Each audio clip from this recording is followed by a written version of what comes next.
Primero que nada, veremos cuáles son las funciones del sistema respiratorio. Como yo siempre digo, este planeta Tierra es muy particular, tenemos que quererlo porque si nos vamos 3.000 años luz hacia arriba, hacia abajo, a la derecha, a la izquierda, en ningún lado podemos encontrar un planeta que sea viable para el ser humano, ¿no? Entonces, dentro de lo que es este sistema solar no lo hay, dentro de esta galaxia se dice que existirá más o menos como 4 o 5 planetas que podrían ser viables, pero si nosotros salimos hoy, tal vez nuestros tataranietos sean los que lleguen a una velocidad que supere los no sé cuántos miles de kilómetros por hora. Así que no, este es el único planeta donde podemos sobrevivir. ¿Y cuál es esa gran diferencia?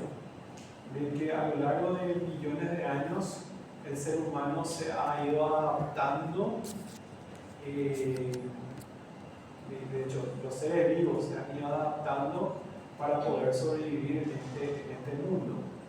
La Tierra tiene más de 4.000 millones de años y el ser humano, como ser humano, tiene aproximadamente unos 50.000 años. O sea, si tomamos en cuenta la vida de la Tierra, el ser humano es un segundo en la vida de la Tierra, el ser humano como especie. Entonces, ¿qué es lo que marcó la diferencia de la aparición de los seres vivos? Que hace 1.000 millones de años existió un cambio en el ambiente que comenzó a aumentar la concentración de oxígeno. Y con eso aparecieron vegetales y demás que dieron posibilidad de mayor cantidad de oxígeno. Y fíjense que si yo les pregunto, ¿cuánto es la cantidad de oxígeno que hay acá en el ambiente? 20%. Estamos en 21%, 20.9%, ¿verdad? Y eso es lo necesario ¿para qué? ¿Por qué es importante el oxígeno? ¿Por qué es tan importante el oxígeno? Porque el ser humano tiene un sistema respiratorio que está basado en la necesidad de oxígeno. Ese sistema respiratorio lo que hace es un intercambio de gases, introduce un gas que necesita, que es el oxígeno, y elimina un producto de desecho que es el dióxido de carbono. ¿Por qué? O sea, ¿cuál es la necesidad de ese oxígeno? ¿Por qué es necesario el oxígeno? Para la generación de ATP. Muy bien, para la generación de energía. El fin último del oxígeno es que el oxígeno entre a la sangre. De la sangre viaje por las arterias, llegue a un tejido, llegue a una célula, entre a la célula y entra a la mitocondria para producir el fenómeno de fosforilación oxidativa. Por eso se llama fosforilación. Es la respiración aerobia de las células. ¿Entienden? Entonces, el fin último en cuanto a la cantidad de oxígeno que necesitamos es que la célula genera energía. Cuando no hay oxígeno, las células pueden generar energía, ¿cierto? Pero generan muy poco menos, o sea, mucho menos de energía. Imagínense que una molécula de glucosa, recuerden esas primeras clases de biología, una molécula de glucosa produce sin oxígeno 2 ATP, mientras que con oxígeno produce 36 a 38 ATP. O sea, el oxígeno es necesario para que se produzca, como dijo la compañera, energía, ATP. ¿Y por qué es importante el ATP? Porque nuestras células necesitan energía para cumplir todas sus funciones básicas. Los procesos de síntesis, transporte, contracción, determinación de la forma, estructura de la membrana, todos son procesos que necesitan de energía. Una célula, si bien nosotros le dibujamos un redondito en el medio y decimos esta es la célula, usted tiene que entender que una célula tiene más de 20.000 proteínas diferentes. Y generar esas proteínas, que cada una funcione, que cada una genere una estructura, es muy complejo y se necesita constantemente energía. Y es así que hay células como la neurona que un minuto no pueden vivir sin energía, ya mueren. Otras pueden sobrevivir un poco más, un poco menos, dependiendo del tipo de célula. Por eso el sistema respiratorio es uno de los sistemas necesarios para la sobrevida del ser humano. Aparte de eso, aparte de generar el intercambio gaseoso, asegurar que el oxígeno ingrese, el sistema respiratorio tiene una función del equilibrio ácido-base. ¿Qué significa esto? De que el estado de acidez o de sustancias básicas depende también de este intercambio gaseoso. ¿Por qué? Porque a medida que las células necesitan de oxígeno, liberan como producto de desecho de esa generación de oxígeno dióxido de carbono. Y la cantidad de dióxido de carbono que se libera o se retiene está implicado en el proceso de regulación por formación de recuerdan esa ecuación, que permite determinar el pH. ¿Y esto por qué? Porque el dióxido de carbono es una sustancia intermedia entre el bicarbonato y el ácido carbónico. Y al ser una sustancia intermedia, la mayor eliminación o la menor eliminación también regula el pH. En el proceso de regulación de pH en las células intervienen las proteínas, intervienen los buffers intracelulares o extracelulares. Pero cuando el conjunto de células tiene alterado el pH, el órgano encargado de la regulación rápida del pH es el pulmón. Y por último, después cuando el pulmón ya no puede realizar la regulación, viene el riñón a tratar de regular el pH. ¿Entienden? Entonces, la regulación del equilibrio ácido-base también está en relación con la función del sistema respiratorio. Tiene funciones endócrinas, por ejemplo, de la formación de la angiotensina. ¿Sí? Tiene una función metabólica. Esta función de la respiración, de la inspiración, expiración, es muy importante para el equilibrio del ácido, el equilibrio de la temperatura, el equilibrio de la energía, y tiene una función inmunológica igual. Entonces, tiene muchas funciones este sistema respiratorio. El sistema respiratorio está constituido por diferentes elementos. Tenemos la cavidad nasal, la faringe, la laringe, la tráquea, los bronquios, los bronquiolos, hasta los denominados bronquiolos terminales constituyen la estructura de conducción. Desde los bronquiolos respiratorios, conductos alveolares, sacos alveolares y propiamente los alveolos corresponden a lo que nosotros conocemos como vías aéreas respiratorias. ¿Por qué? Porque en ellas el elemento constante son los alveolos que permiten el intercambio de gases. En esta imagen nosotros estamos viendo algunos sacos alveolares. Esto es parte del parénquima pulmonar. Y ustedes ven cada una de estas estructuras como panal de abeja. Son los alveolos pulmonares.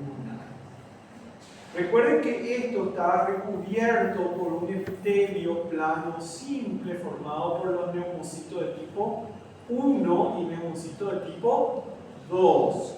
Los neumocitos de tipo 1, células aplanadas, donde ocurre el intercambio, los neumocitos de tipo 2, que liberan lo que se denomina el surfactante pulmonar.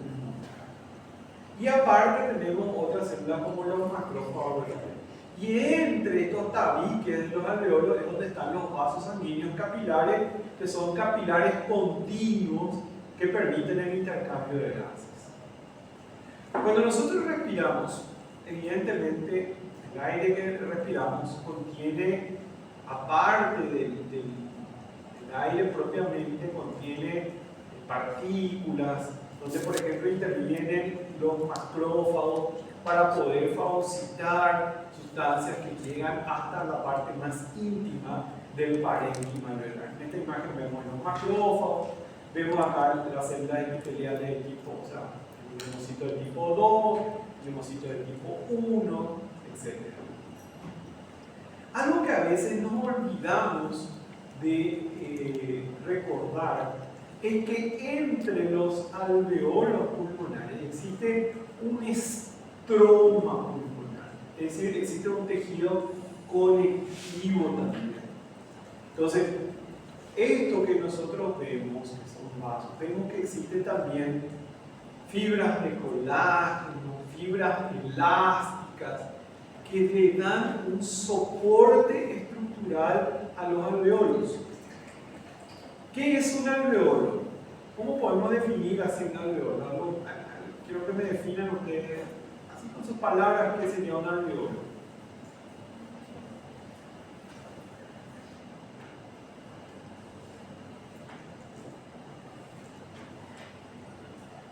Ahí no tenía globo.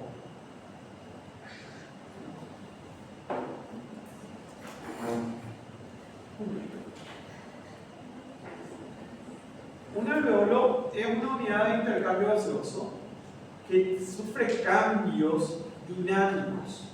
¿Por qué? Porque el alveolo cuando está vacío es una bola que está mucho más pequeña, casi desinflada, ¿verdad? Pero cuando nosotros inspiramos, metemos aire, ¿qué pasa con el alveolo? Se va llenando de aire. ¿Sí? Pero, si ustedes tienen un globo, lo inflan, ¿sí?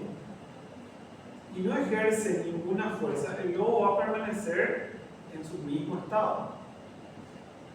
Cuando nosotros realizamos la expiración,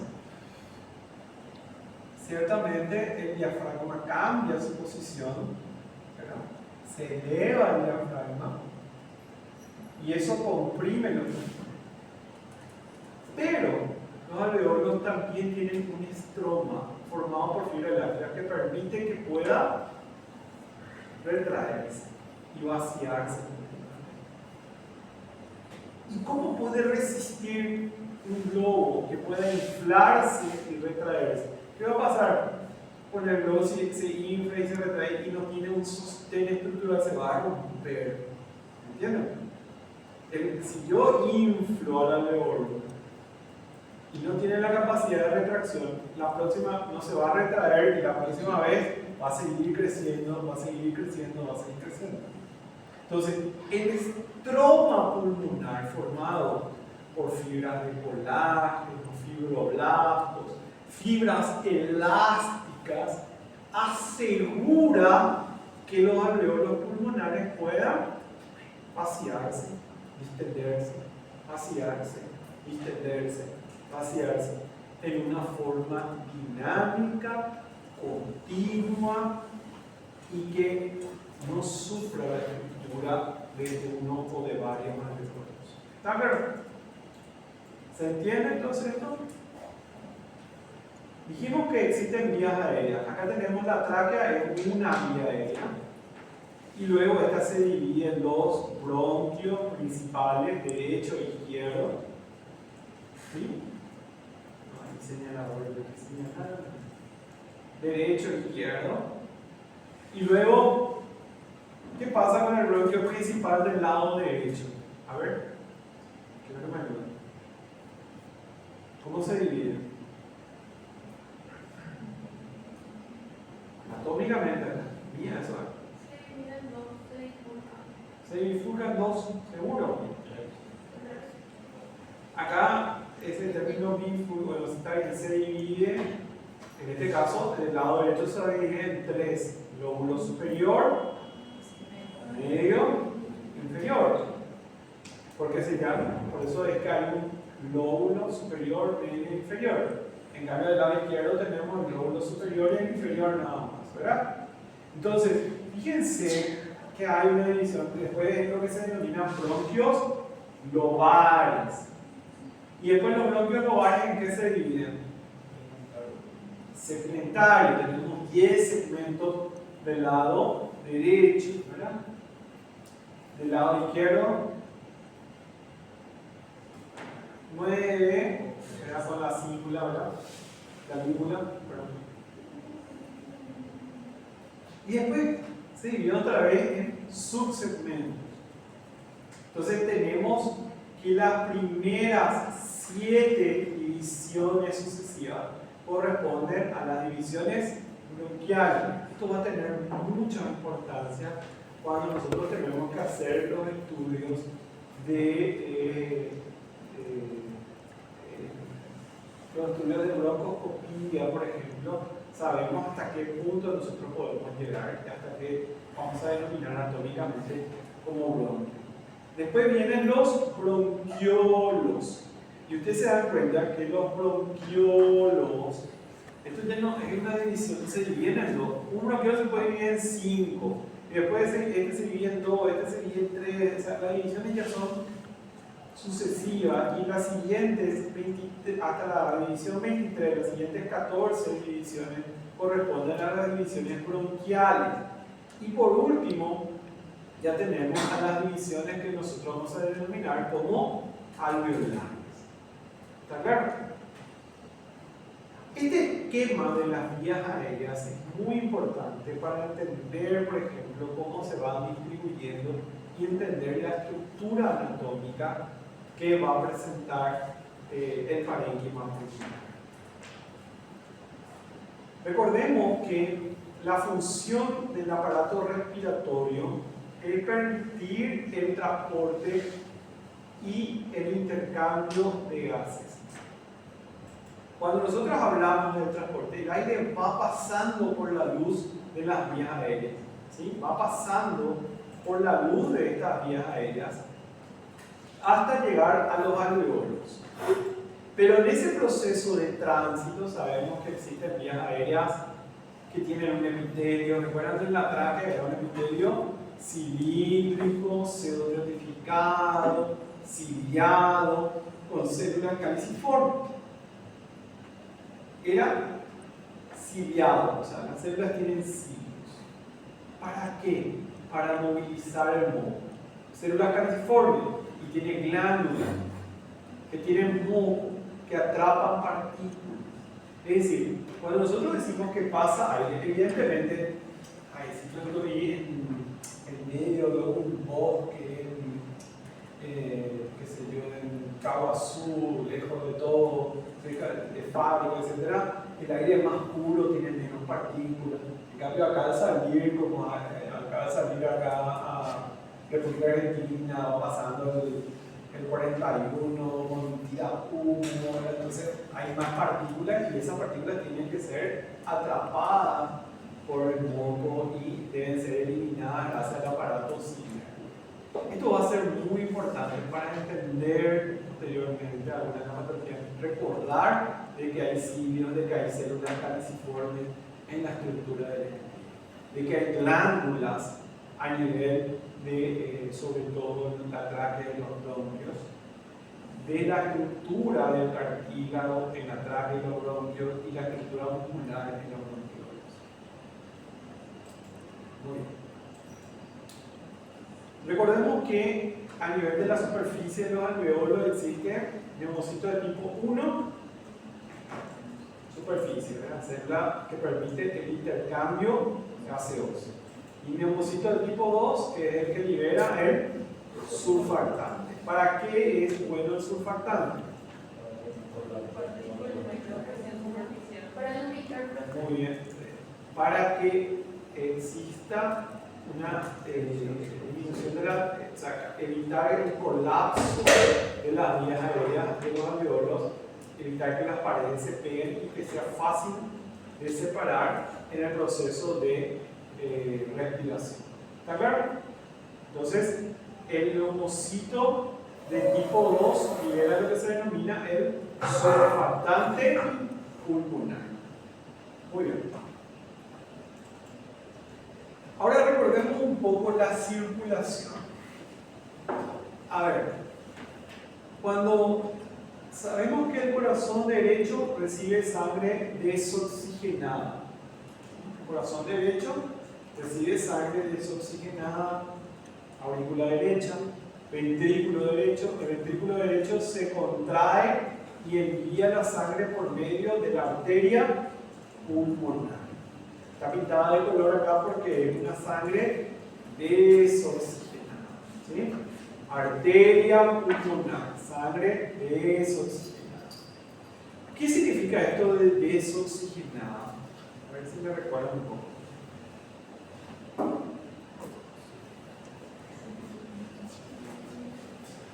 Significa que la presión parcial de oxígeno en la sangre está baja, ¿sí? Es de 40 milímetros de mercurio.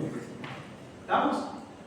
No significa que tiene cero oxígeno, tiene oxígeno, pero la presión no es lo suficiente para producir intercambio. ¿Está claro? ¿Está claro? Para que el oxígeno pase a los tejidos. Entonces llega, y estos son los capilares pulmonares. En estos capilares, ¿qué ocurre? Intercambio de gases. Los capilares se van llenando de oxígeno. Y vemos que sale la vena pulmonar, que ya tiene sangre oxigenada a una presión parcial de oxígeno de unos 100 milímetros de mercurio. Vamos a ponerlo en términos así, 100 milímetros de mercurio. ¿Estamos? ¿Está claro eso? Muy bien.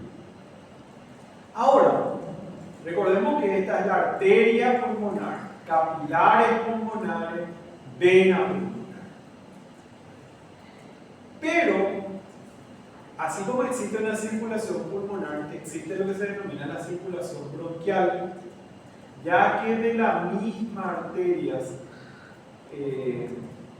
por ejemplo de la arteria braquial, tenemos de la arteria aorta, nacen las arterias bronquiales.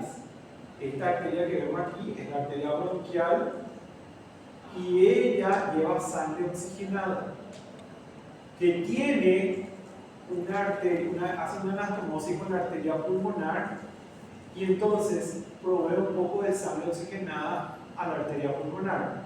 Llega a los capilares bronquiales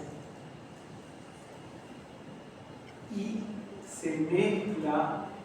Acá tenemos los capilares bronquiales que tienen las venas broncopulmonares que llevan sangre desoxigenada y también por la vena bronquial hacia la vena ácidos, y de esta manera sangre venosa se mezcla con la vena pulmonar. Por eso acá hay puntitos. ¿Qué significa?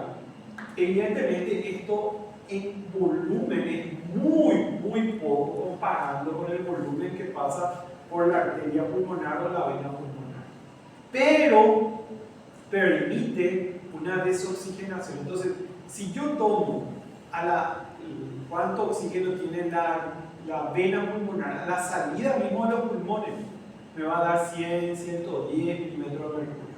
Pero si tomo cuando llega al ventrículo, a la aurícula izquierda, tiene 95, 100 milímetros de mercurio, porque se contaminó por un poco de sangre venosa. Esto es muy importante porque son ciertos shunt, son pequeñas anastomosis que permiten ciertos pasajes de sangre y que pueden tener importancia cuando existen variaciones, sobre todo en el intercambio gaseoso. ¿Dónde se produce el intercambio gaseoso? Dijimos. Esta que vemos acá, esto es un alveolo. Esto es otro alveolo. ¿Estamos?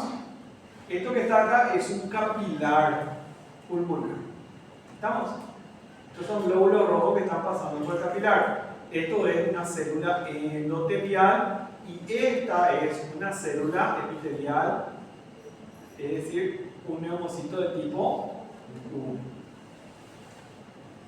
¿Dónde se produce el intercambio? Se produce acá, se produce acá, se puede producir acá, también se puede producir acá, el intercambio. Ahora vamos a mirar esto más de cerca. Esta es la barrera alveolo capilar. Esto es parte del citoplasma del neumocito de tipo 1. Esta es la membrana basal en conjunto del neumocito y la célula endotelial. Y esto es la célula endotelial. Aquí vemos que el oxígeno pasa para poder unirse a la hemoglobina que está dentro de este glóbulo rojo. El oxígeno, ¿por qué pasa ahí? Es la pregunta que nos hacemos. ¿Por qué puede pasar ahí? ¿Y dónde le convendría más pasar? ¿Le conviene más pasar aquí o aquí? Por el grosor, porque es más fácil que pase donde es más chiquito que pase donde es más grande. Donde hay menos espesor. Muy bien. Entonces, el intercambio de gases va a depender de varios factores que vamos a ver. El primero del cual depende es el espesor, ¿sí? Que vemos ahí en esa figura, se entiende que decimos que va a ser mucho más favorable el intercambio aquí que aquí. ¿Por qué? Porque hay menor espesor, entonces va a ser mucho más rápido. Evidentemente ahí no hay tanta diferencia, pero si nosotros miramos el gráfico anterior, evidentemente el intercambio es mejor acá que acá. ¿Entienden? Entonces hay zonas donde el intercambio gaseoso va a ser mucho mejor, ¿verdad? Acá hay intersticio, acá hay un fibroblasto, hay fibras de colágeno, etc. Entonces eso no permite tanto intercambio. ¿Está claro? Muy bien. ¿De qué más va a depender? Teniendo en cuenta esto que yo les decía, si aquí la presión parcial de oxígeno es de 40 y aquí es de 100, quiere decir que el intercambio ocurrió en los capilares, en estos capilares. ¿De qué depende que el oxígeno se mueva? Desde la luz del alveolo hacia la sangre y que no sea el sentido inverso, de la diferencia de presión. Entonces, la presión de oxígeno es mayor en la luz del alveolo y es menor en la luz del vaso sanguíneo. Esto es, ustedes ya habrán visto en fisiología, es un proceso que tiene un equilibrio rapidísimo. ¿Sí? Es un equilibrio. Supongamos que este es el capilar. ¿Sí? Todo esto es el capilar en forma longitudinal. ¿Estamos? Y acá viene entonces el glóbulo rojo. ¿Sí? ¿Cómo no? No, este es más rojo. Viene acá el glóbulo rojo. ¿Sí? Este glóbulo rojo, entonces, está viendo. El oxígeno viene acá por diferencia de presión. Acá la presión es 100, acá la presión es 40. A esta altura ya se llenó el glóbulo rojo con esa diferencia de presión. En cambio, si la diferencia de presión fuera menor, acá 70 y acá 40, el glóbulo rojo hay muy poca diferencia, tarda más en llenarse, pero se va a llenar. Cuanto menos diferencia de presión exista, ¿verdad? Tarda más en llenarse de oxígeno. ¿Está claro? Y él va a equilibrarse. En ese caso, si allí era 70 y acá es 40, llenarse significa que se llena hasta 70, ¿no? ¿Estamos? Porque hay un equilibrio. Porque si este llega a 100, va a pasar al otro lado. ¿Está claro? ¿Entienden esto? Entonces, como ven, depende de esto también el intercambio de gases. ¿Dónde ocurre el intercambio de gases dentro de todas las vías aéreas? Dijimos, en los alveolos. ¿Por qué? ¿Por qué ocurre en los alveolos? Porque es el lugar donde la pared es más fina, donde hay mayor superficie de intercambio. Si yo tengo imagínense esta cortina. ¿Sí? Esta cortina es plana, esta cortina cercana se puede llenar de polvo. Pero si una cortina es ondulada, ¿se va a llenar con más polvo o menos polvo? Con más polvo. ¿Por qué? Porque al ser ondulada, si yo extiendo, tiene mayor superficie. ¿Entienden? Los capilares tienen una superficie tremenda, perdón, los alveolos tienen una superficie tremenda porque son la estructura y es el lugar donde cuanto más alveolos tenga, mayor superficie de intercambio voy a tener. Recuérdense también de que los alveolos terminan por formarse y totalmente aproximadamente a los 8 años de edad. Entonces, es ahí donde vamos a tener una mayor capacidad de intercambio gaseoso. También recordemos de que se van perdiendo los alveolos a medida que vamos avanzando. Después de los 50 años hay una pérdida progresiva del número de alveolos. ¿Vamos? ¿Quedó bien claro hasta acá eso? Vuelvo a recordar que son conceptos que ya ustedes vieron desde el primer curso hasta acá, pero así termina de recordar. ¿Cuáles son los gases respiratorios? Cuando nosotros hablamos de gases, sabemos que existe nitrógeno, oxígeno, dióxido de carbono, monóxido de carbono, óxido nitroso. Este es el aire que nosotros respiramos. ¿Cómo está constituido porcentualmente esto? El 79% es nitrógeno. El 20.9% es oxígeno. El resto, prácticamente el porcentaje ínfimo, son los otros gases.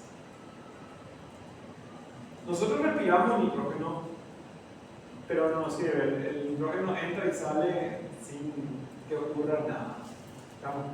Ahora, si este nitrógeno no se encuentra en forma de gas nitrógeno, si se encuentra en otra forma, por ejemplo el óxido nitroso, óxido nítrico, en otra forma sí puede tener una implicancia en nuestro sistema. ¿Estamos? Pero, como nitrógeno es un gas totalmente inerte, no nos sirve de mucho. Lo que nos sirve del aire es el oxígeno. Entonces, el 21%, 20.9% del aire atmosférico que respiramos es oxígeno. ¿Está claro? Eso es lo que nos interesa. Y eso es lo que yo les decía. Si nosotros nos vamos 3.000 millones de años luz en diferentes direcciones, lo único que planeta es el planeta Tierra. Si nosotros nos vamos a Marte, Elon Musk quiere ir a Marte, él tiene que generar la posibilidad de que haya oxígeno ahí para que el ser humano pueda sobrevivir. O sea, dentro del ambiente de Marte nosotros no podríamos sobrevivir. ¿Estamos? Bueno.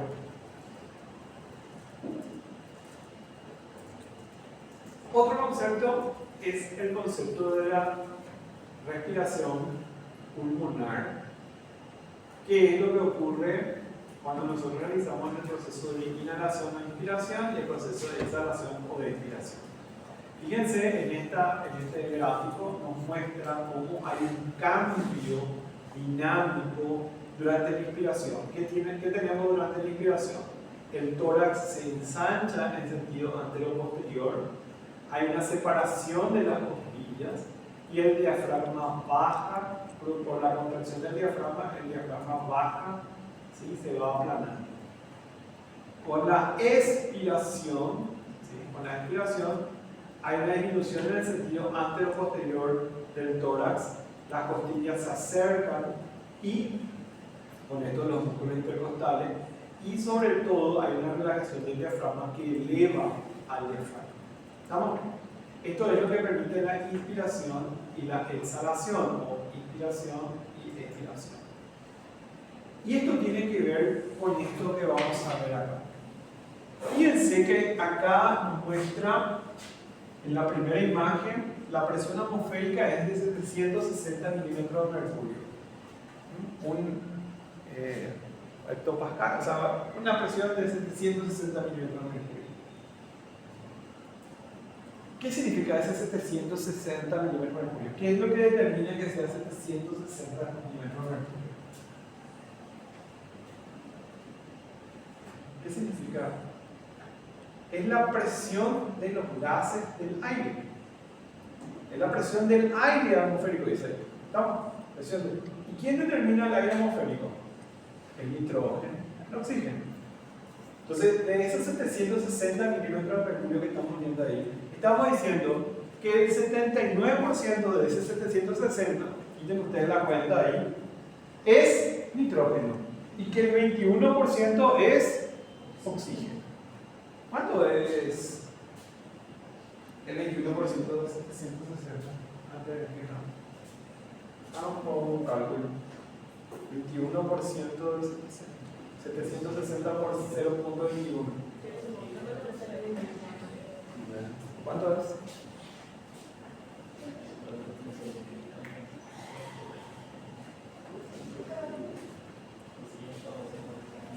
¿Cuánto? Muy bien, 160, 159.6, o sea, 159.6 es la presión del oxígeno. Esto es a nivel del mar. ¿Está claro? A medida que nosotros nos vamos subiendo en la tierra, ¿verdad? Nos vamos a Pedro Juan Caballero, que está a 700 metros sobre el nivel del mar, evidentemente la presión atmosférica va a ser menor. Si nos vamos a Bolivia y nos vamos a La Paz, a 4000 metros, la presión atmosférica va a ser mucho menor. En vez de 760 va a ser 600 milímetros de mercurio. ¿Estamos? ¿Se entiende? Pero siempre la proporción va a ser 79% de nitrógeno y 21% de oxígeno. Fíjense que esa presión atmosférica es vital para que nosotros podamos respirar. Fíjense que la presión alveolar también está a 760, pero la presión pleural es menor. La presión a nivel del espacio pleural es de 156 milímetros de mercurio, o sea, ligeramente menor. Muy poco me van a decir, apenas unos 4 milímetros de mercurio menor, pero menor al final. Cuando nosotros realizamos el proceso de la inhalación, el aire entra. Para que se mueva el aire, siempre el aire, cuando el diafragma va bajando, eso disminuye la presión entre los alveolos. O sea, cuando el diafragma baja, si yo a algo le aprieto, le estoy generando una presión, ¿sí?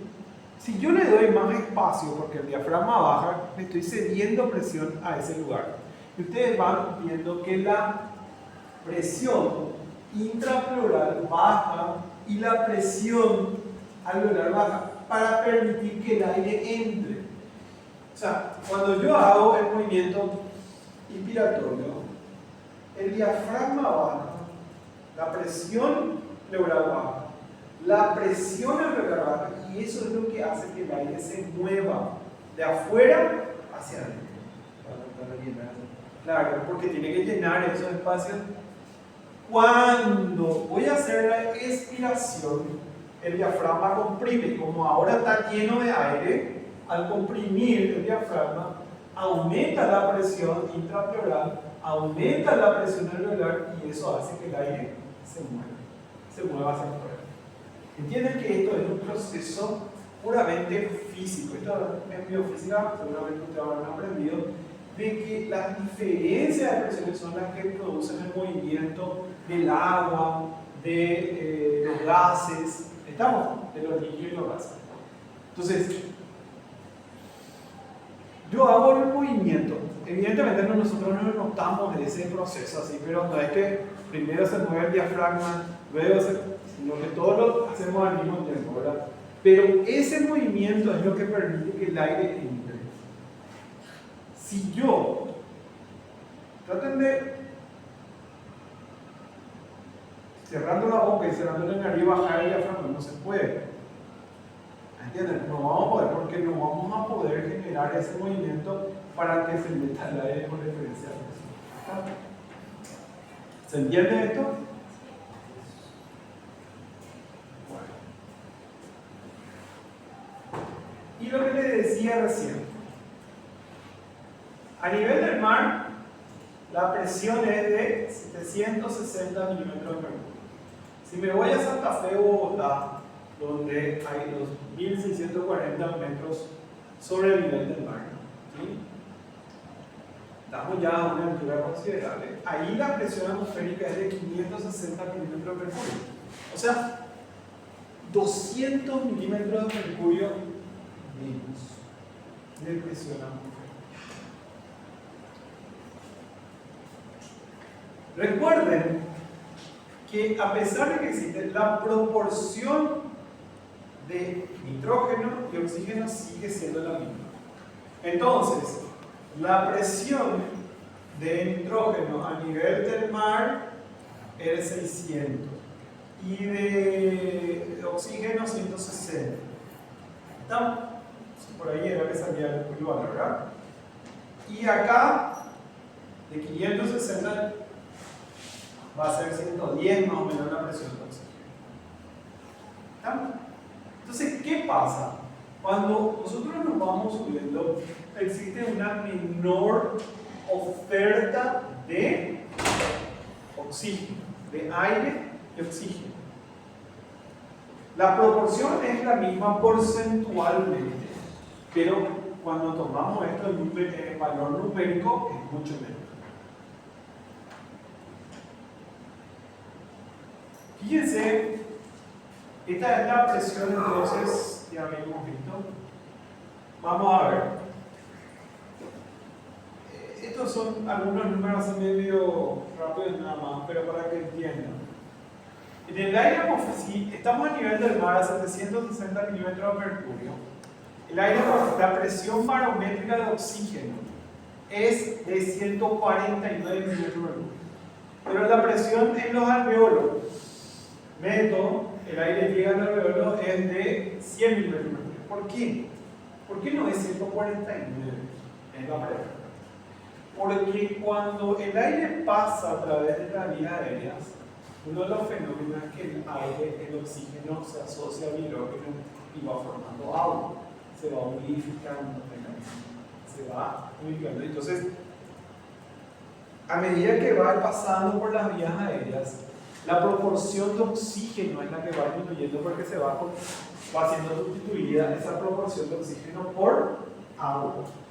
Pero eso es vital para mantener la estructura de las vías aéreas. ¿Estamos? Entonces ustedes ven que 100 milímetros es la presión alveolar de oxígeno. Si nosotros nos vamos en la sangre, en el capilar terminal pulmonar al salir, es de unos 95 milímetros. Y la presión arterial sistémica es de 90. ¿Por qué hay una diferencia? ¿Por qué sigue bajando acá? ¿Por qué hay diferencia de este a este? ¿Ya vimos eso recién? Se contamina con esa sangre bronquial. Bueno, muy bien. ¿Y qué es lo importante? Que esta sangre arterial llegue hasta los tejidos para producir el intercambio con los tejidos, con las células.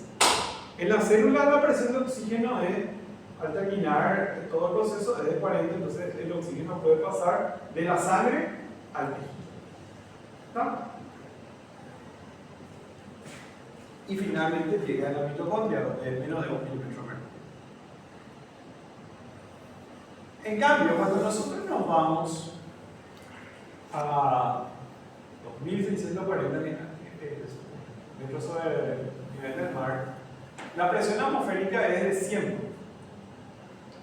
Ya es mucho menos, no es 150, ¿verdad? Es de 100. El aire se va a seguir humidificando. Entonces, la presión alveolar de oxígeno va a ser de 70. La presión capilar terminal pulmonar es 65 y la presión arterial sistémica es 60.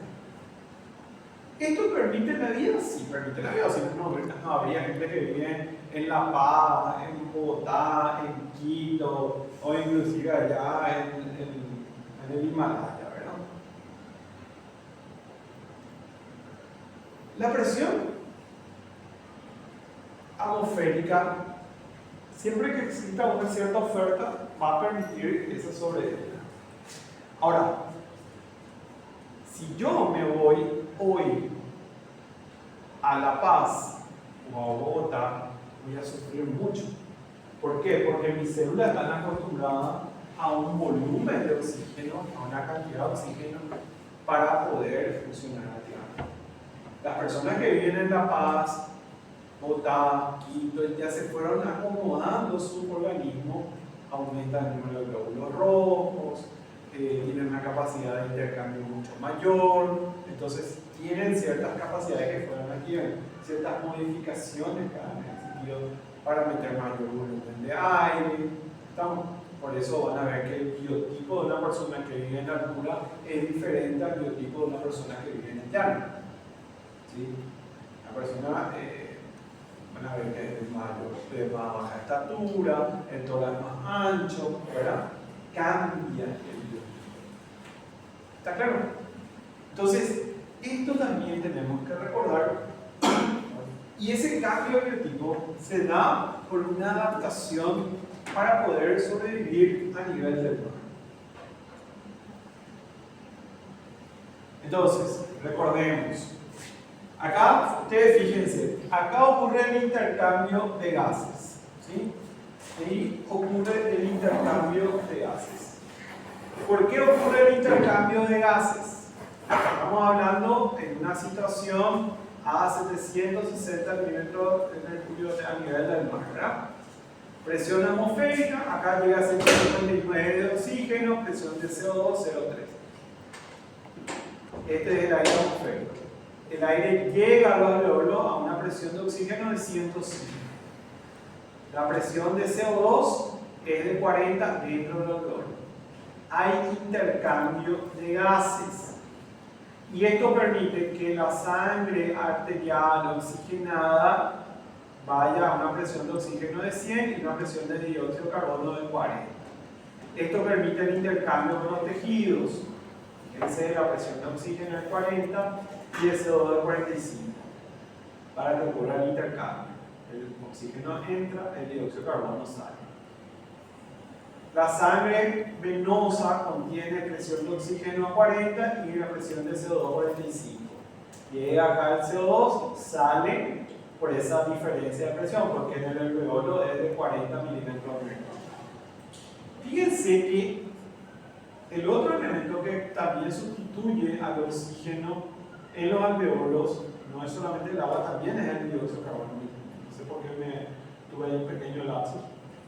Recordar. Fíjense que acá era 159 de oxígeno en el aire y acá hay 105. Aparte del agua también está el dióxido de carbono. ¿Está claro? Pero ¿qué les puede llamar la atención? Fíjense que el oxígeno para difundir, acá es 40 y acá 105. Para difundir el oxígeno necesita, porque a medida que entra uno de oxígeno sale uno de CO2. Para que ocurra la difusión del oxígeno se necesita gran diferencia de presión. Mientras que para que difunda el dióxido de carbono no se necesita tanta diferencia de presión. Es porque son gases diferentes y por lo tanto tienen coeficientes de difusión diferentes. ¿Está claro? ¿Se entiende esto? El CO2 necesita menos diferencia de presiones para difundir en la misma cantidad que necesita el oxígeno a grandes diferencias de presión. Entonces, cuando yo me voy a La Paz, Bolivia, ese 105 de área alveolar no es 105, es 70, 65. Pero la presión de la sangre determinada siempre va a ser 40. ¿Entienden? Pero entonces, cuando el intercambio va a ser entre 65 y 40, y la sangre va a llegar a un mayor grado de oxigenación, esto va a convertirse en 65, 70. ¿Entienden? No va a ser 100. Los bolivianos no tienen, en lo que viene de la altura, los colombianos que viven en la altura, los ecuatorianos que viven en la altura, los mexicanos que viven en el DF, no tienen una cantidad a medir la sangre oxigenada, no van a llegar a 100 fácilmente como una persona que vive en el llano. ¿Entienden? Por lo cual, cuando le suplementamos el oxígeno y demás, es muy diferente también todo el proceso. ¿Está claro? ¿Preguntas hasta aquí?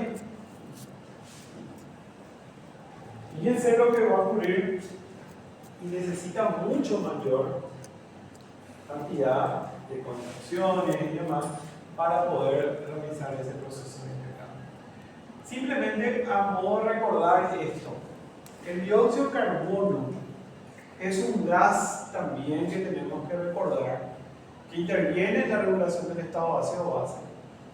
El dióxido de carbono no va normalmente unido a la hemoglobina en su totalidad, solamente el 23% unido a la hemoglobina, el 70% va en forma de bicarbonato de ácido carbónico y el 7% disuelto en el plasma.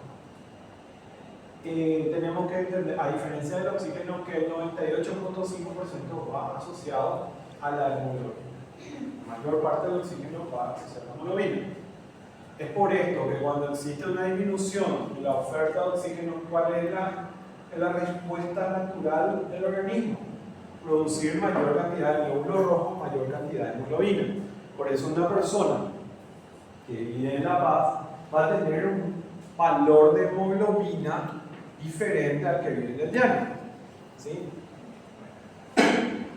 Y va a tener, en vez de esto, va a tener un valor, por ejemplo, de hemoglobina normal de 16, 17, 18 gramos por decilitro, mientras que el que viene el llano entre 13 a 15 gramos por decilitro. Desde hace mucho, dentro de la pesca deportiva está prohibido el uso, por ejemplo, de eritropoyetina. La eritropoyetina, ustedes recuerdan que es una hormona de origen renal que estimula el desarrollo del glóbulo rojo. Está prohibido porque esto produce un aumento desleal, vamos a decir, del número de glóbulos rojos. También las transfusiones, eso sería, por ejemplo, hacerle una transfusión a un deportista antes de ir a La Paz, Bolivia, sería también desleal, está en contra. ¿Cómo vas a saber? Sí, ya sabes. Sí, antes, allá se la construir. O sea, que acá Se hay. puede saber por la inclinación de los glóbulos rojos, no me cuentes. Bueno, pero para tener en cuenta nada más. Bueno, y eso ya hablamos. De todas las leyes, ¿te parece la más para recordar que esta ley es la ley de difusión de los gases? La difusión de un gas depende de el coeficiente de difusión de un gas por el área o superficie de intercambio sobre el espesor por la diferencia de presión. ¿Qué es esto? Lo que estuvimos hablando hace un rato. ¿Cómo yo puedo definir si el gas va a ser más veloz o menos veloz? ¿Dónde era mejor el intercambio?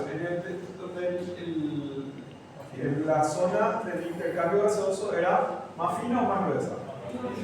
Muy bien, entonces la velocidad de difusión de un gas es inversamente proporcional al espesor. Significa, la velocidad de difusión es mayor cuanto es menor el espesor de la pared.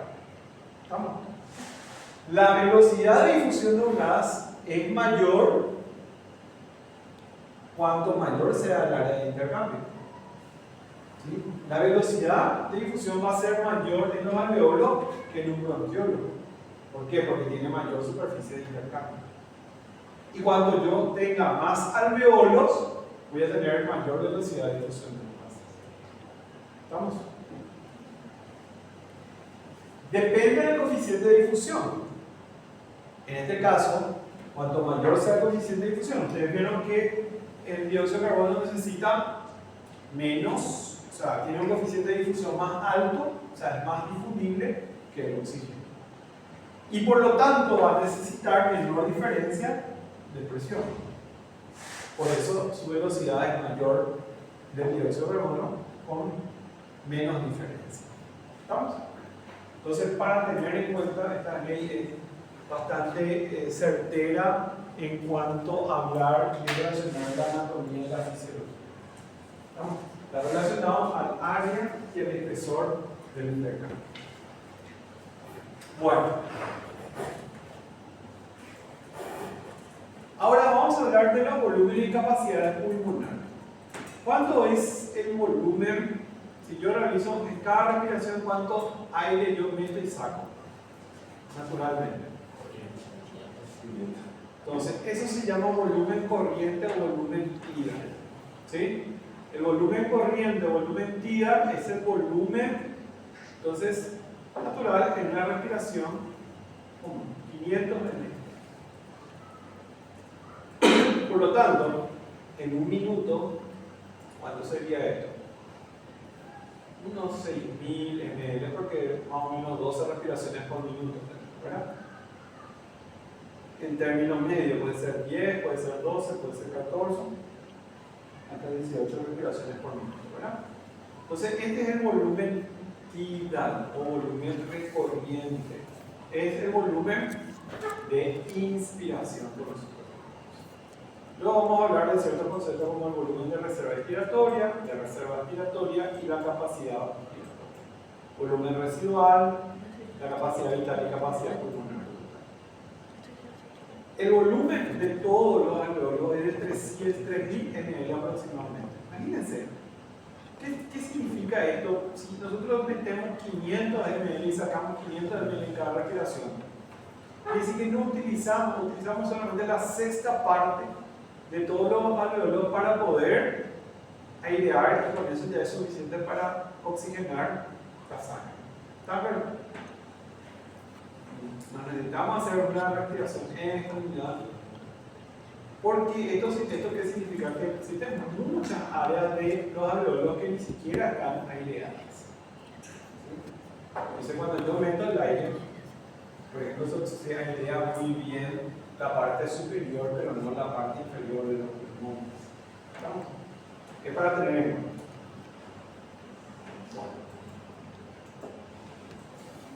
Vamos a ver un poquitito teniendo en cuenta esto. Entonces, esta es una respiración normal.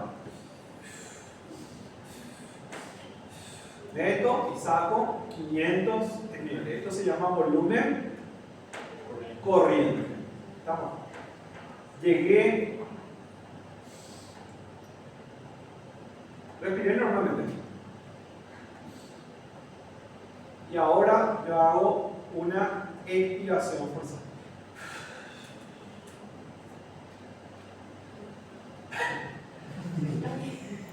Eso se llama volumen de reserva expiratoria. ¿Vamos? Evidentemente, si yo mis alveolos pueden contener hasta 3.000 ml, dijimos, ¿verdad? Pero yo no estoy llenando los 3.000 ml, yo estoy metiendo 500 nomás. Pero hay aire dentro de los alveolos, en los otros alveolos sí hay. Entonces, si yo quito 500 y a este le sumo una expiración forzada, el total, eso se llama volumen de reserva expiratoria, y es aproximadamente 1.200, que son 700 ml más que estaban ahí rondando por los alveolos. ¿Estamos? ¿Se entiende? Luego, a partir de ese punto, entonces yo hago. Y ahora metí todo el aire que pude, ¿sí? En ese proceso de inhalación total, yo voy metiendo, y eso se llama volumen de reserva inspiratoria. Y llegamos hasta 3.100 ml. O sea, los 3.000 le sumo al volumen, porque yo me fui desde acá. Le sumo los 700 que perdí, los 500 de volumen tidal, más todo lo que puedo meter, y eso me llena todos los alveolos aproximadamente a 3.100 ml. ¿Estamos? Eso se llama volumen de reserva expiratoria. Estos valores son prácticamente inmedibles, pero me sirven para poder entender estos conceptos. ¿Y cuando expiro el pie? Sí, por eso ahora voy a... ¿qué significa? Decimos otra vez, ¿qué significa espirometría? Mide la expiración, ¿verdad? Estamos midiendo sobre todo el proceso expiratorio, pero no podemos medir con todos los volúmenes con certeza. ¿No? Podemos medir cierta velocidad de eliminación del volumen, ¿no? Pero no podemos medir la totalidad de la inspiración. Podemos medir cuánto expiramos, pero acá puede quedar un pequeño volumen, por eso no podemos medir toda la capacidad inspiratoria. Pero se puede calcular de alguna manera la capacidad inspiratoria total, pero este es el volumen que más podemos tener en cuenta, que es la capacidad vital, que es la espirometría, acercarnos y calcular, y esta es la capacidad pulmonar total con el volumen residual. Nos sirve para medir esto es lo que se hace con la espirometría, como dijo la compañera, y es de los puntos que nosotros vamos a tener en cuenta. El valor que más nos va a interesar es esto, el de capacidad vital. ¿Estamos? Capacidad vital. Bueno, hasta aquí algunos conceptos para comenzar ahora la clase. ¿Alguna pregunta? Comencemos entonces.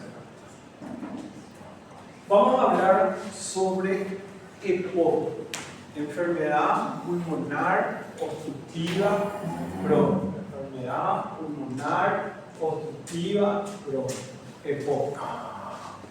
El EPOC es una enfermedad donde existe una limitación crónica. Fíjense, primero que nada, hay una limitación y es crónica, no es una enfermedad aguda, no es una enfermedad que se desarrolle de ayer para hoy. ¿Estamos? Es una enfermedad que se desarrolla en el transcurso de años. Hay una limitación al flujo aéreo y esta puede ser reversible, pero no reversible o con muy poca reversibilidad. Es decir, es una enfermedad que no se va a curar, no va a mejorar completamente cuando se hace el diagnóstico. Está caracterizada por un volumen expiratorio forzado en el primer segundo menor al 80%.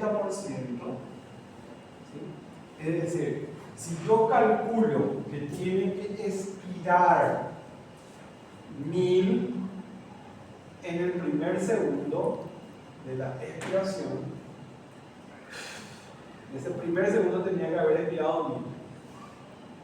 Y esa persona, yo calculé que tenía que haber expirado 1000 por su sexo, tamaño, peso. Entonces yo calculé que tenía que haber expirado 1000 y expira 850 ml, significa que está expirando normalmente. Pero si expira menos de 800, significa que hay una limitación en el flujo aéreo expiratorio. O tiene un cociente de menos del 70% entre volumen expiratorio forzado en el primer segundo sobre capacidad vital forzada. O sea, el cociente entre el volumen expiratorio forzado y la capacidad vital está por debajo del 70% del proyecto. Esta es una definición, entonces, que van a encontrar en cada año. Si ustedes ingresan a las plataformas, a ver un poquito, vamos a ver si este año ya hicieron, porque suelen hacer. Si yo pongo Google 2026, vamos a ver, acá, esta es la iniciativa global para las enfermedades pulmonares obstructivas crónicas. Cada año ustedes pueden encontrar el reporte y las guías, ellos son espectaculares. ellos hacen su informe tempranito y ya ponen una guía para tratamiento y prevención. Y dentro de estas guías te van a encontrar la definición de POC, algo similar a esta, que nos dice de que la enfermedad pulmonar obstructiva crónica es una enfermedad prevenible y tratable, prevenible por los factores que inducen el desarrollo de la enfermedad, caracterizada por la limitación al flujo aéreo. Esta limitación al flujo aéreo es sobre todo en el proceso expiratorio. Es decir, el individuo puede meter aire, pero no puede sacarlo de manera. ¿Estamos? Entonces hay una limitación al flujo aéreo que es irreversible o parcialmente reversible. Como es una enfermedad crónica, esta puede llegar a ser irreversible, o sea, no puede mejorar ya el paciente ni con el tratamiento o muy poco puede mejorar. La limitación del flujo aéreo es habitualmente progresiva y asociada a una respuesta inflamatoria normal de los pulmones a partículas nocivas o gases, especialmente el humo del tabaco y el humo del aire, como factores de iniciación en la enfermedad. Entonces, el EPOC o la POC, la enfermedad pulmonar obstructiva crónica, hay una limitación al flujo aéreo progresiva. Resalta el aspecto funcional, porque la limitación es sobre todo durante la expiración. Se asocia a una respuesta inflamatoria en los bronquios y pulmones a partículas nocivas. Es la enfermedad que tiene diferentes factores de riesgo, pero principalmente es el tabaquismo el factor de riesgo. Está caracterizada por tos, producción de expectoración que precede varios años de la limitación del flujo aéreo y está caracterizada por las exacerbaciones.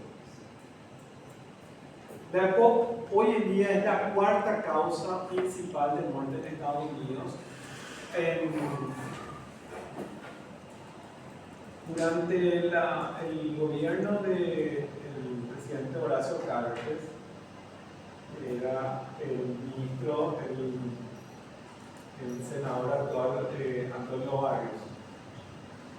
En ese momento, ustedes saben que Cartes estaba relacionado con el tema de venta de cigarrillos. No hablemos de tráfico, hablemos de venta. Y en el último mandato se les descubrió en el informe de mortalidad de la Dirección General de Vigilancia de que el cigarrillo estaba asociado prácticamente a el 35% de las muertes en personas mayores de 40 años. Fue lo que le costó el puesto al que después fue director de la Dirección General de Vigilancia. Le premiaron en el gobierno siguiente y le excluyeron otra vez en este gobierno. Pero de todas las casuísticas del mundo, el cigarrillo es una causa de muerte y la principal enfermedad asociada al cigarrillo es el infarto agudo del miocardio, el accidente cerebrovascular, son otras enfermedades también asociadas al consumo de cigarrillos y de vapeadores. Y fíjense la progresión que ha tenido a lo largo del tiempo. En el año 90 era la 12ª causa de muerte de enfermedad y ahora actualmente está entre la 4ª y la 5ª. El EPOC tiene, la característica tiene factores de riesgo muy reconocidos, principalmente los fumadores, tanto de tabaco como vapeadores, porque se produce, atiendan muy bien, y ahí es donde tenemos que diferenciar.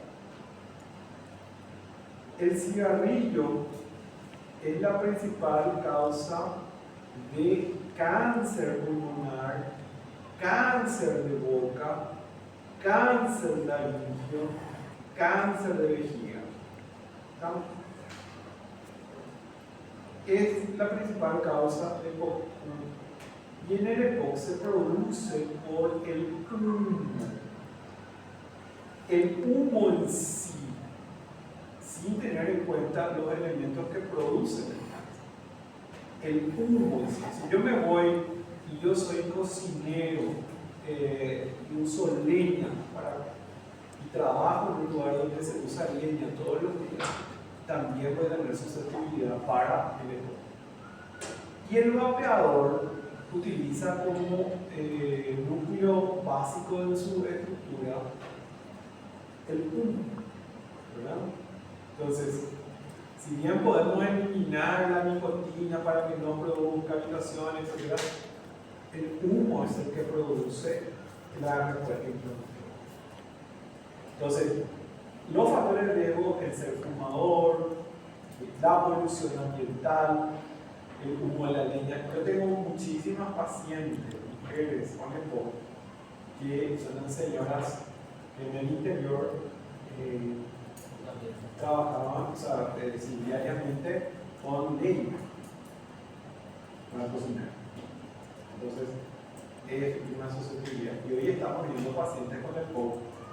Ya la pasada tenía un paciente con EPOC de 30 años, que de los 20, un poquito más de 20, usaba vapeadores. Entonces, es otro factor de riesgo. Las infecciones y sobre todo esto en base a la susceptibilidad genética que tenga el paciente. Profe, y esas personas, por ejemplo, que tienen asma, que supuestamente se curaron y ahora usan POT, tienen mucho más probabilidad de tener esta enfermedad de POC, ¿verdad? Sí hay estudios relacionados con eso. Ahora, vamos a ver que el asma es una enfermedad diferente al EPOC, pero si bien tienen muchas cosas en común, vamos a ver que tienen otras que son un poco diferentes, pero sí aumenta todo el paciente que ha tenido enfermedades pulmonares previas tiene mayor riesgo de desarrollo de EPOC. Sean estas infecciones pulmonares, otras sustancias que han producido enfermedades pulmonares. Entonces, es una enfermedad que tiene una relación muy estrecha con la forma de vida de los pacientes. ¿Estamos? Primero que nada. Hay cambios estructurales. El EPOC ha sido una enfermedad que ha servido ha juntado a varias otras patologías y sobre todo a dos patologías muy importantes que son el denominado enfisema pulmonar y la bronquitis crónica. Hay otras más, pero vamos a centrarnos en estas dos sobre todo. Y en ambos hay un proceso de cambio estructural, donde hay una destrucción proteolítica del parénquima alveolar. ¿Qué significa esto? Hay una destrucción de cada vez menos alveolos disponibles, porque se destruyen los alveolos. Hay una remodelación e inflamación de los bronquios pulmonares. Entonces, hay cambios que son característicos. Estos cambios estructurales llevan a cambios funcionales, es decir, a una disminución, porque hay una limitación al flujo, a una disminución del flujo expiratorio. Entonces, hay una disminución de este volumen expiratorio. Si yo tengo menos alveolos, entonces, evidentemente, entra menos aire y por lo tanto va a salir menos aire. Vamos a ver por qué motivo más adelante. O existe una alteración de los bronquios donde hay una disminución de la luz. ¿Qué pasa con las vías aéreas? Inspiración, expiración. Inspiración, expiración. En los bronquios va a ocurrir lo mismo, entonces durante la expiración va a estar más cerrado y no va a permitir la salida del aire. Entonces también va a existir un fenómeno de hiperinsuflación y esto va a llevar a una mayor reservación de moco Y estos síntomas son los que llevan a dificultad respiratoria, tos y expectoración en el caso de ¿Hay efectos sobre el intercambio gaseoso? Para entender un poco, vamos a ver un poquito, simplemente para poder entender así de forma más rápida, ¿verdad? Esta es la vía aérea, ¿sí? Un bronquio. Este bronquio está conectado a varios alveolos. Vamos a poner así los alveolos nada más. ¿Qué pasa? Que vamos a poner así los alveolos. Para que entendamos los alveolos, ¿verdad? Son los alveolos. Si yo voy destruyendo los alveolos, ¿qué va a pasar? Esta estructura que yo hago así, dije, ¿verdad? Porque hicimos de esta manera. Un alveolo es esto.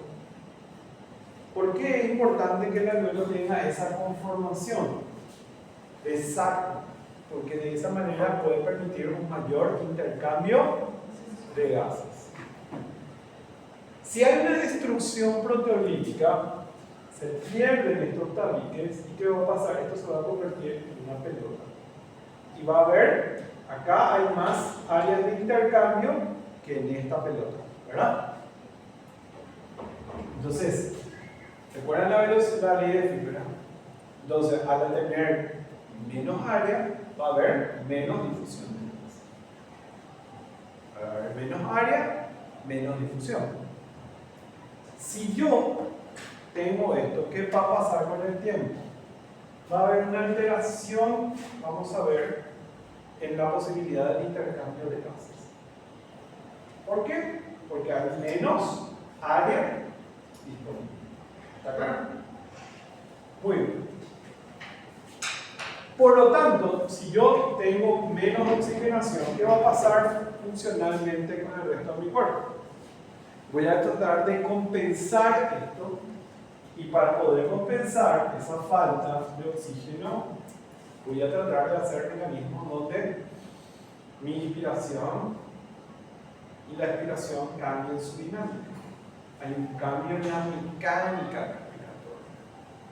Y esto hace que se utilice más músculo respiratorio. Ustedes saben que en la respiración el único músculo que está actuando normalmente es el diafragma. Y ahora voy a comenzar a utilizar más músculos respiratorios, los intercostales, por ejemplo. ¿Y esto qué van a hacer? Con el tiempo van a empezar a ensanchar cada vez más el tórax. ¿Entienden? Porque lo que van a hacer es tratar de separar, hacer las funciones que no están pudiendo cumplir para poder llevar la mecánica respiratoria. Sobre todo, ¿en qué etapa de la respiración? Sobre todo en el proceso expiratorio. Esto va a traer consigo un trastorno hemodinámico. ¿Por qué? Porque al hacer un cambio en la mecánica respiratoria, en la dinámica de intercambio gaseoso en el músculo, esto, saben que el corazón está en relación con los pulmones. Entonces yo tengo que aumentar mi contracción, aumentar mi frecuencia para poder oxigenar lo suficiente la sangre. Entonces va a aumentar la frecuencia cardíaca, va a aumentar la fuerza de contracción del corazón y esto va a producir un cambio en el gasto cardíaco, para la redundancia del corazón. Y va a producir disfunción de los músculos de la respiración. El intercambio de gases entonces va a producirse un desequilibrio entre ventilación y perfusión. Esas áreas que anteriormente va a haber áreas que están más ventiladas, hay áreas que van a estar más perfundidas. Va a haber un aumento de la resistencia. Para entender esto, recordemos algo. ¿Qué existía entre los alveolos? ¿Qué había entre los alveolos? Un intersticio, ¿recuerdan? Había un intersticio que había fibras de colágeno, fibras elásticas, ¿sí? Muy bien. En el EPOC, el humo del cigarrillo produce un desequilibrio entre proteasas y antiproteasas. Normalmente, los pulmones, las fibras elásticas permiten la distensión y retracción de los alveolos. Las fibras elásticas. Cuando se producen ciertos efectos de la actividad de la elastasa, sobre todo en neutrófilos, por la inflamación, la fibra elástica se rompe. Pero para evitar la actividad de la elastasa están las antiproteasas, como la alfa-1 antitripsina. La respuesta inflamatoria producida por el humo del tabaco, como es, no es un solo día que yo escuché, ¿verdad? Sino que yo fumo hoy una caja, mañana otra caja, y a lo largo del tiempo, esa respuesta inflamatoria de los neutrófilos, ustedes saben que liberan elastasas.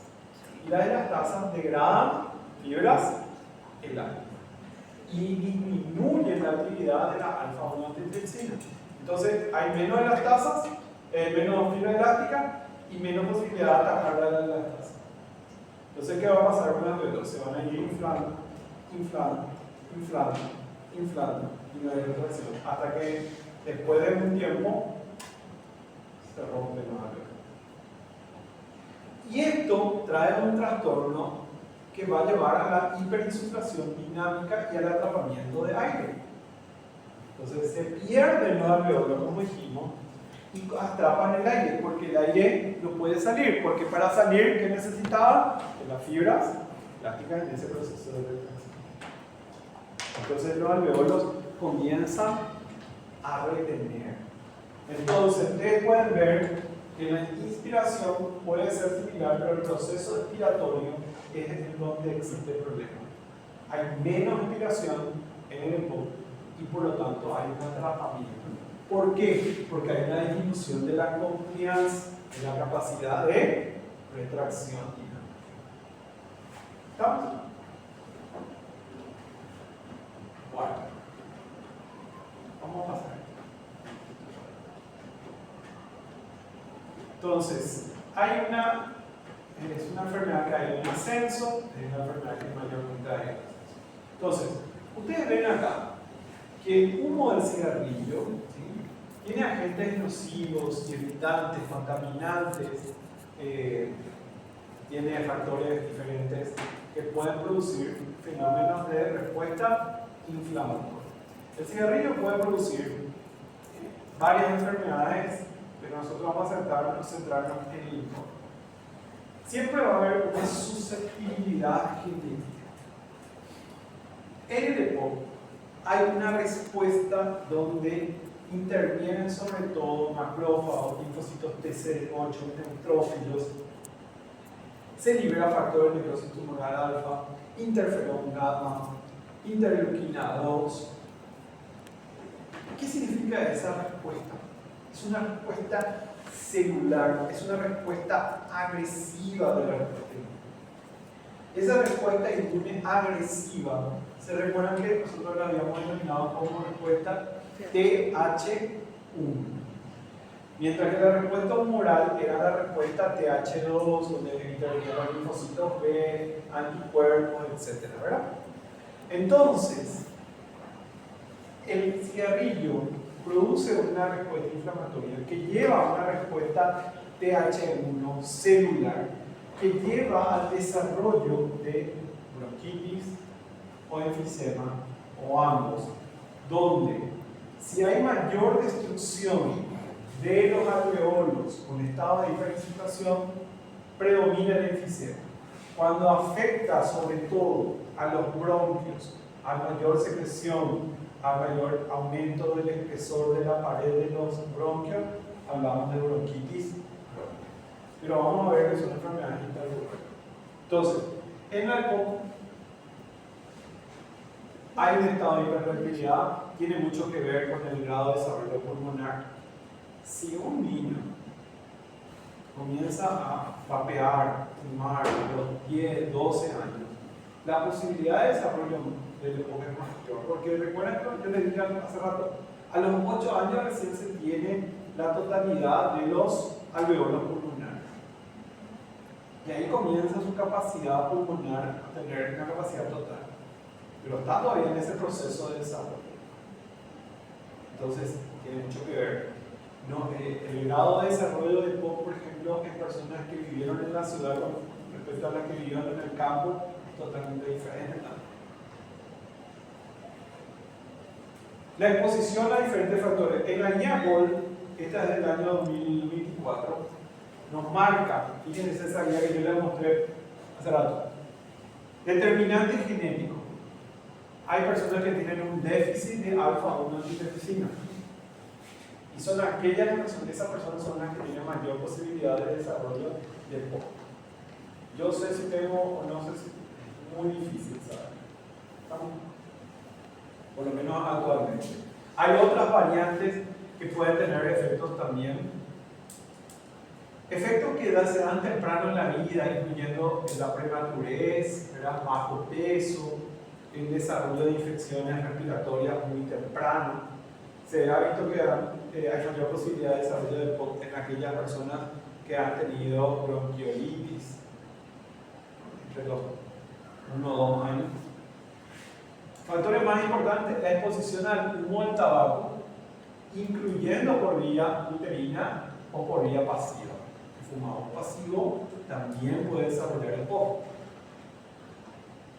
Se asocia ya el vapeador y los cigarrillos electrónicos. Se incluye dentro de la guía como causa. Fumar cannabis también, porque es el humo, siempre es el humo el causante del desarrollo. La exposición a poluentes del medio ambiente, o de la casa, o ocupacionales, infecciones como les dije anteriormente, y lo que preguntaba la compañera, el desarrollo particularmente de asma durante la infancia. Son factores. ¿Todos pueden desarrollar EPOC? No, no todos los fumadores van a desarrollar EPOC. 30% de la población mundial es fumadora y de ese total de fumadores, 15% van a desarrollar sí o sí. Pero si nosotros tomamos en cuenta que en Paraguay hay ido disminuyendo el número de fumadores, pero sigue siendo un alto porcentaje, sobre todo en los adultos mayores de 50 años hay un alto porcentaje de fumadores de cigarrillo y entre los 20 y 40 años de fumadores de vapeadores. Estos datos son muy importantes porque ya un artículo allá por el 77 nos mostraba, y esto ustedes tienen que saberlo. A lo largo de nuestra vida, la función pulmonar va a decaer. ¿Sí? Como yo le dije, después de los 50 años comienza a decaer la función pulmonar. Pero la función pulmonar, allá por los 75 años, va a ser un 75-80% de la capacidad que teníamos cuando teníamos 10 años. O sea, si no fumé, si no estuve expuesto a otro, voy a tener una buena funcionalidad pulmonar hasta el final. Si yo fumo, mi capacidad pulmonar va decayendo exponencialmente al paso de los años, porque es una enfermedad crónica. Hasta que después de 20 años, entre 10 a 20 años de ser fumador, entre 10 a 20 años, me puede llegar a la incapacidad de la función respiratoria. Si en algún momento de fumar yo dejo de fumar totalmente, mi capacidad pulmonar va a mejorar y tal vez llegue a la incapacidad, pero mucho más años de lo que hubiera llegado si seguía fumando. E inclusive si llegué a la incapacidad, la posibilidad de que llegue a la muerte, si dejo de fumar, va a ser. Hay fumadores que están ahí en su lecho de muerte y en ese momento le bajan todavía mucho.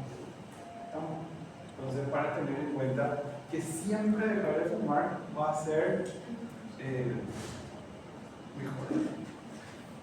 Entonces, agentes nocivos, factores genéticos. Acá están las partículas nocivas del cigarrillo, del humo del vapeador, del humo ambiental, lo que producen es una respuesta inflamatoria. Esa inflamación en los pulmones es una respuesta de tipo TH1, mayor cantidad de neutrófilos, mayor cantidad de macrófagos, linfocitos TCD8. Los neutrófilos comienzan a liberar una gran cantidad de proteínas. ¿Cuáles son las proteínas? La elastasa. Normalmente la elastasa está bloqueada por la alfa-1 antitripsina. Si este paciente tiene menor cantidad de alfa-1 antitripsina, la elastasa va a hacer un efecto de producir el EPOC, es decir, va a producir la enfermedad pulmonar obstructiva. Entonces, por eso es que existe una gran diferencia, donde la inflamación es la que va a producir una destrucción del parénquima, lo que yo te decía, una disminución de la elasticidad y va a producir la limitación en el flujo aéreo.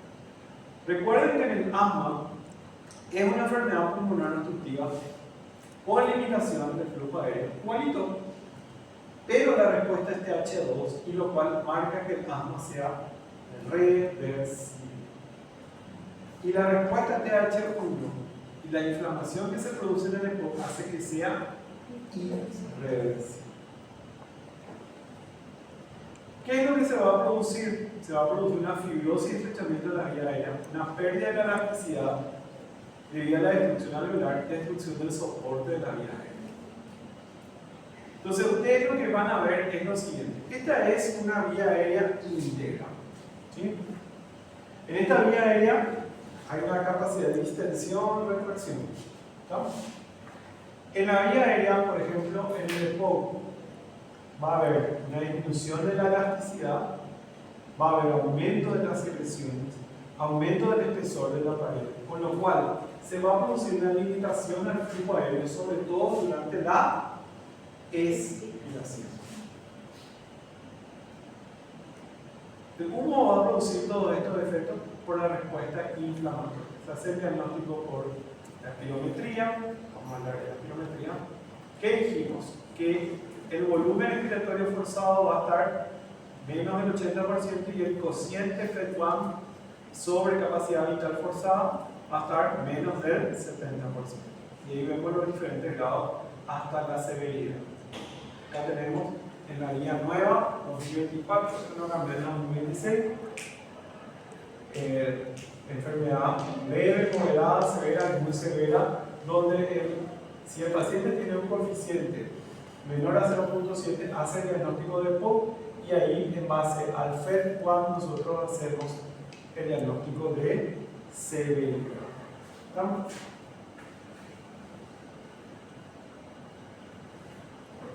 ¿El enfisema pulmonar qué es?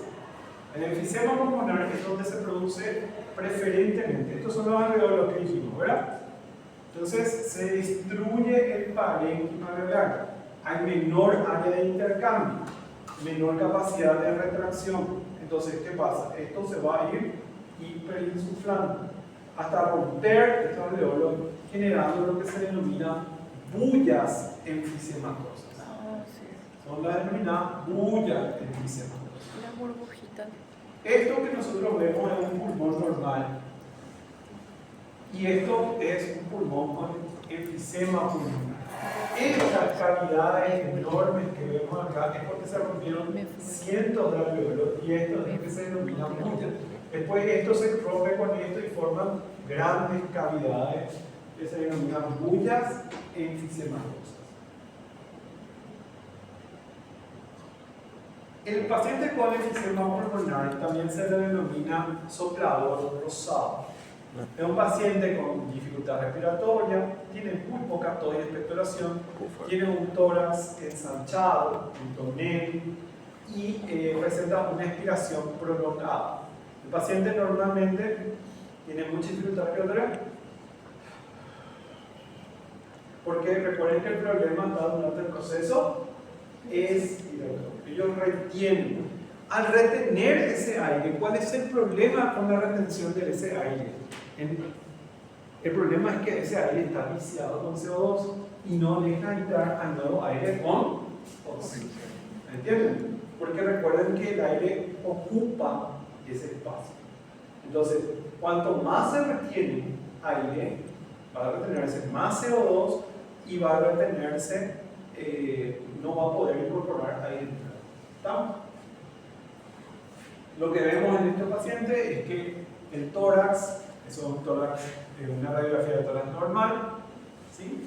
Esto es la radiografía, vemos la horizontalización de las costillas, el corazón como si fuera un péndulo y vemos mucho más espacio porque hay un aplanamiento del diafragma. No tiene esta curvatura normal, ese diafragma, y es porque el aire va ocupando el espacio, por eso estamos en un estado de hiperinsuflación. Se nota esto también en el tórax en sentido lateral, donde ustedes pueden ver cómo hay mayor ocupación del aire en sentido antero-posterior. Alguien que puede separar. Casi te caíste.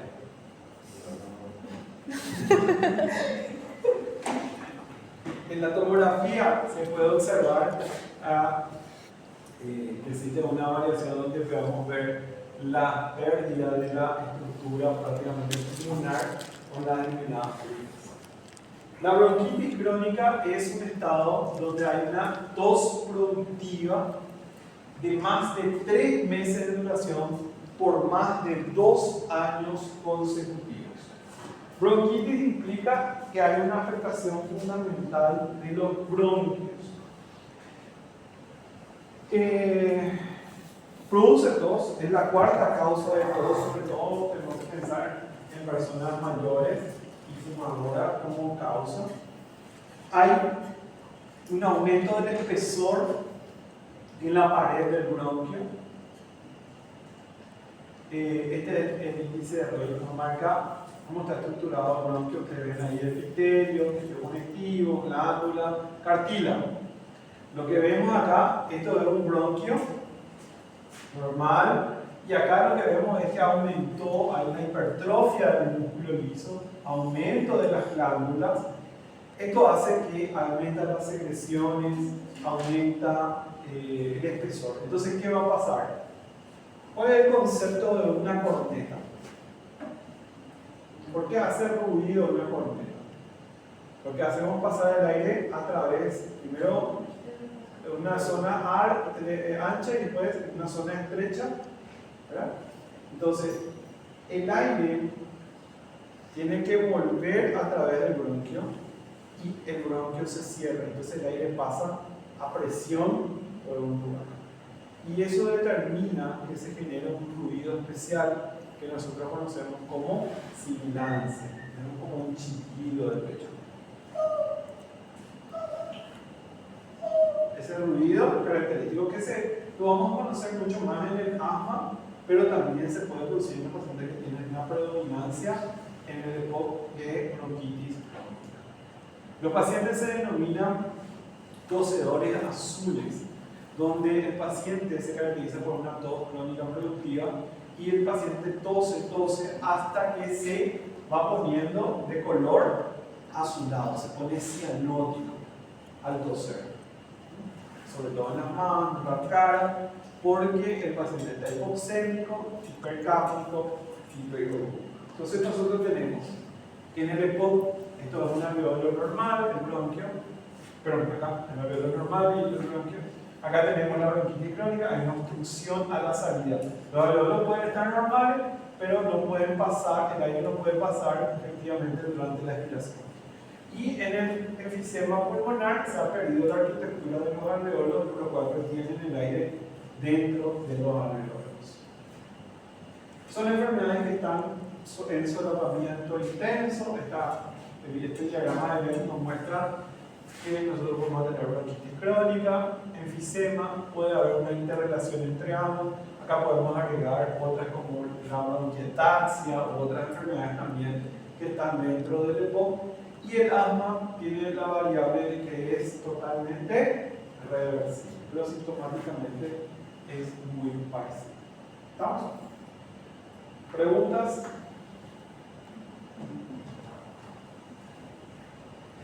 ¿No? No. Muy bien. Hoy es el día 9. Acosta, Jersey. Puso. Para uno. Bueno, no.